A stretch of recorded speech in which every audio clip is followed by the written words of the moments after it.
Hello viewers, இன்னைக்கான video பதிவில் நம்ம பார்க்க போகிறது ரொம்ப முக்கியமான ஒரு பயனுள்ள தகவலுங்க. அதாவது பல கட்ட இன்னல்களுக்கு பிறகு ஜனநாயகன் திரைப்படத்தினுடைய ரிலீஸ் தேதி தற்போது வந்து அறிவிக்கப்பட்டிருக்கிறது. இது குறித்த ஒரு எக்ஸ்க்ளூசிவ் தகவல் தற்போது வெளியாக இருக்கிறதுங்க.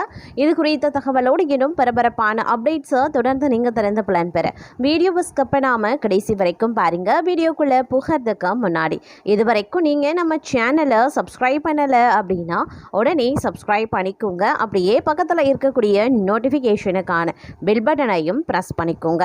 சரி நேர்களே, வாங்க வீடியோக்குள்ள போகலாம். நடிகரும் தற்போதைய தமிழ்நாடு முதலமைச்சருமான விஜய் நடித்த வினோத் இயக்கியிருக்கக்கூடிய ஜனநாயகன் திரைப்படம் விஜயின் கடைசி படம் என அறிவிக்கப்பட்டிருந்தது. இந்த படம் இந்த ஆண்டு ஜனவரி மாதம் பொங்கலுக்கு ரிலீஸ் ஆகும் அப்படின்னு எதிர்பார்க்கப்பட்ட நிலையில் தணிக்கை சான்று கிடைக்காததால் ரிலீஸ் தேதி ஒத்திவைக்கப்பட்டிருந்ததுங்க. இந்த படத்தை தயாரித்த KVN புரொடக்ஷன்ஸ் நிறுவனம் தணிக்கை சான்று வழங்க கோரி நீதிமன்றத்தை நாடியிருந்தாங்க. இதனையடுத்து முதலமைச்சர் விஜயின் பிறந்த நாள் அன்று வெளியாகும் அப்படின்னு எதிர்பார்க்கப்பட்ட நிலையில் மீண்டும் தணிக்கை சான்று கிடைக்காததால் ரிலீஸ் தேதி ஒத்திவைக்கப்பட்டிருந்தது. இதனிடையே ஜனநாயகன் திரைப்படம் சட்டவிரோதமாக இணையத்தில் கசிந்ததால படக்குழு மற்றும் ரசிகர்கள் அதிர்ச்சியடைந்தாங்க. இது குறித்து தமிழ்நாடு சைபர் கிரைம் போலீசார் 10க்கும் மேற்பட்டோரை கைது செய்து விசாரணை மேற்கொண்டு வந்தாங்க. இந்த நிலையில் தணிக்கை குழு ஜனநாயகன் திரைப்படத்திற்கு சான்றிதழ் வழங்கிய நிலையில் ஜனநாயகன் திரைப்படம் வரக்கூடிய ஜூலை 23ஆம் தேதி வெளியாகும் என படக்குழு அதிகாரப்பூர்வமாக அறிவித்திருக்கிறது. இதனால் விஜய் ரசிகர்கள் பெரும் உற்சாகத்திலும் இருக்கின்றனர் அப்படின்னே கூட சொல்லலாம்.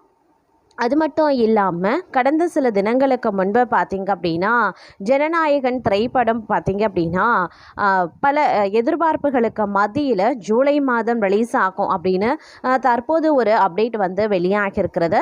அதிலும் தமிழக முதல்வர் விஜயின் ஜனநாயகன் படத்தை இணையதளத்தில் சட்டவிரோதமாக வெளியிட்டதாக கைது செய்யப்பட்ட 9 பேரினுடைய ஜாமீன் மனுக்களை தள்ளுபடி செய்து சென்னை உயர்நீதிமன்றம் உத்தரவிட்டிருந்தாங்க.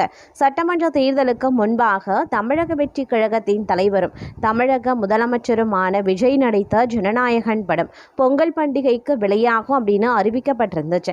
படம் தணிக்கை வாரியத்தின் மறு ஆய்வு குழு முன் ஆய்வில் இருந்தபோது கடந்த ஏப்ரல் மாதம் சட்டவிரோதமா இணையத்தில் கசிந்திருக்கிறது. பட தயாரிப்பு நிறுவனமான KVN புரொடக்ஷன்ஸ் அளித்த புகாரில் 21 பேர் மீது சைபர் கிரைம் போலீசார் வழக்கு பதிவு செய்து ஸ்ரீநாத், சஞ்சய், பாலகிருஷ்ணன், மணிகண்டன், ருத்ரன், ராஜேஷ், பிரசாந்த், செல்வம் மற்றும் ரஜினி ஆகிய 9 பேரை கைது செய்திருந்தாங்க.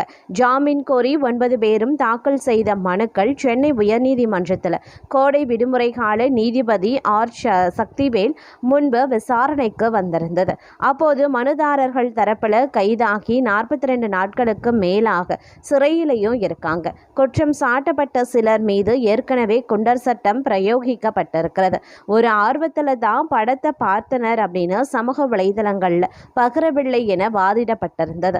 ஜாமீன் மனு எதிர்ப்பு தெரிவித்து பட தயாரிப்பு நிறுவன KVN புரொடக்ஷன்ஸ் தரப்பில் பார்த்தீங்கன்னா ஆஜரான விஜயன் சுப்பிரமணியன் 400 கோடி ரூபாய் செலவில் எடுக்கப்பட்ட திரைப்படத்தில் 2000க்கும் மேற்பட்ட ஊழியர்கள் பணிபுரிந்திருக்காங்க.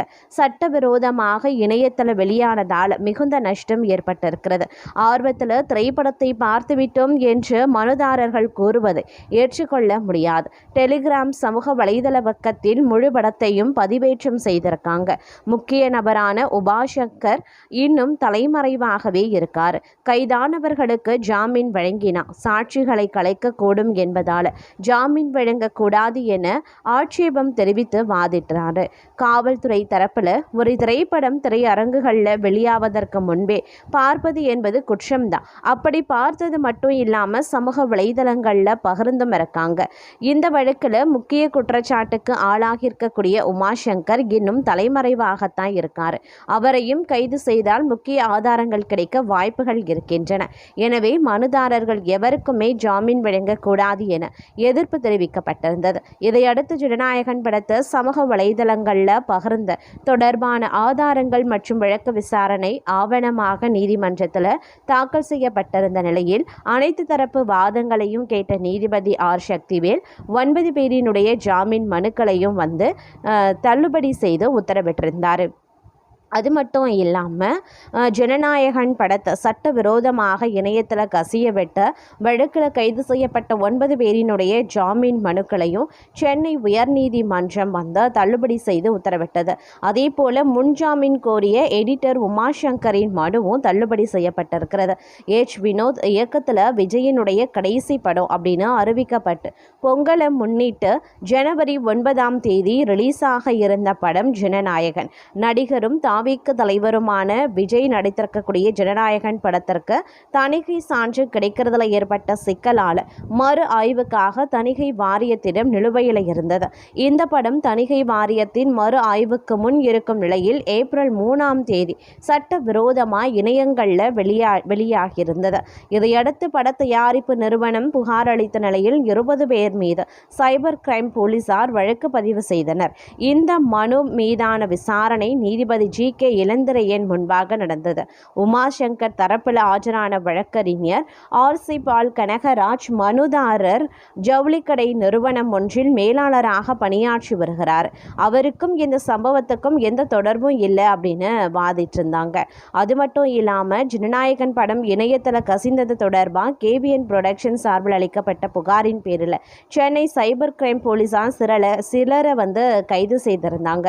இந்த வழக்கில் போலீசாரால் தேடப்பட்ட திருவேற்காட்டைச் சேர்ந்த உமாசங்கர் அப்படிங்கிறவர் முன்ஜாமீன் கோரி சென்னை உயர்நீதிமன்றத்தில் மனு தாக்கலும் செய்திருந்தார்.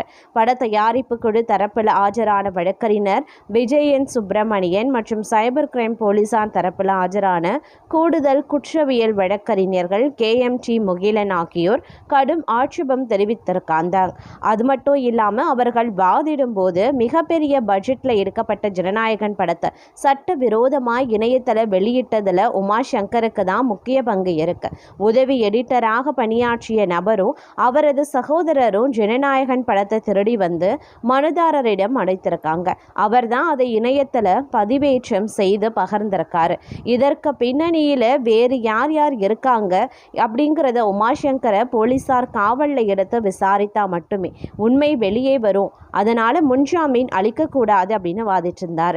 இதையடுத்து நீதிபதி மனுதாரர் மீதான குற்றச்சாட்டு தீவிரமானது என சொல்லி முன்ஜாமீன் கோரிய உமாசங்கரின் மனுவையும் தள்ளுபடி செய்து உத்தரவிட்டிருந்தார்.